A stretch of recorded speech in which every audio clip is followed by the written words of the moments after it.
Երբ առաջնագծում իրավիճակը լարվում է, Քաշաթաղի կամավորներն իսկույն շտապում են որտեղ որ հարկն է։ Այստեղ նույն պատասխանատվությամբ են վերաբերում նաև խաղաղ բնակչության ապահովությանը։ Ապրիլյան պատերազմից հետո հայրենասեր հասարակական կազմակերպությունը որոշեց ու Բերձորում կառուցեց ռմբապաստարան։ Դպրոցաշինական ծրագրերով հայտնի բարեգործական կազմակերպության համահիմնադիրը վստահեցնում է, արել են հնարավորը, որ անվտանգ լինի տարածքը։ Մենք շեշտադրումը մի փոքր փոխեցինք։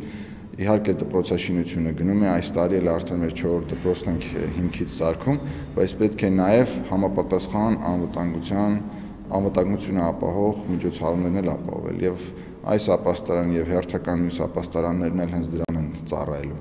Մենք այսուհետ մեր դպրոցներում նաև ապաստարաններ են կառուցելու, որ հարկ եղած դեպքում անվտանգությամբ կարողանան երեխաները պատասխանեն, եւ սա էլ մտնում է հենց այդ ամեն ինչի տրամաբանության մեջ։ Ես էլ կուզեի նաև հիշեցնել բոլորիս, որ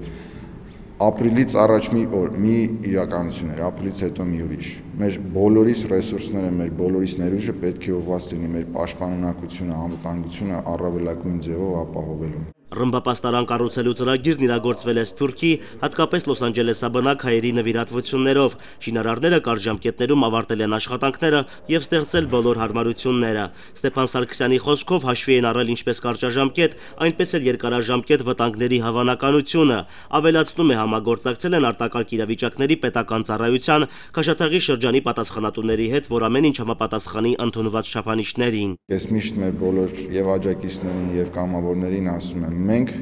քաղաքացիականներս պետք է աշխատենք այնպես,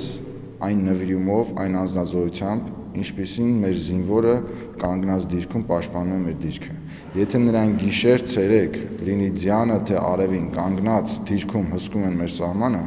ուրեմն նույն կերպ էլ մենք պետք է աշխատենք, լինի անձրև, ձյուն, գիշեր թե ցերեկ պետք է շարունակենք մեր աշխատանքը, որպեսզի մեր այդ զինվորի մեջքը ամուր լինի։ Ու հենց նույն կերպով էլ այստեղ ենք աշխատել։ Այդ ձմռան անհավանական սառնամանիքին, որ նույնիսկ բետոնը չէր կարողանում սառչել, մենք շարունակել ենք աշխատանքը։ Հատուկ միջոցառումներով կարողացել ենք եւ համապատասխան բետոնային աշխատանքները եւ մյուս աշխատանքները անել։ Խաղաղ ժամանակաշրջանում նորակառույց ապաստարանը կարող է նաև որպես պահեստ ծառայել։ Նախաձեռնության հեղինակների ցանկությունն է, որ ռմբապաստարանի կարիքը երբեք չլինի։ Նախորդ ապրիլը սակայն ապացուցեց, որ պետք է պատրաստ լինել դեպքերի ցանկացած զարգացման։ Այս պարզ հիմնավորմամբ էլ Բերձորը եւս մեկ ռմբապաստարան ունեցավ։ Նարեկ Սահակյան, Աշոտ Գասպարյան, օր։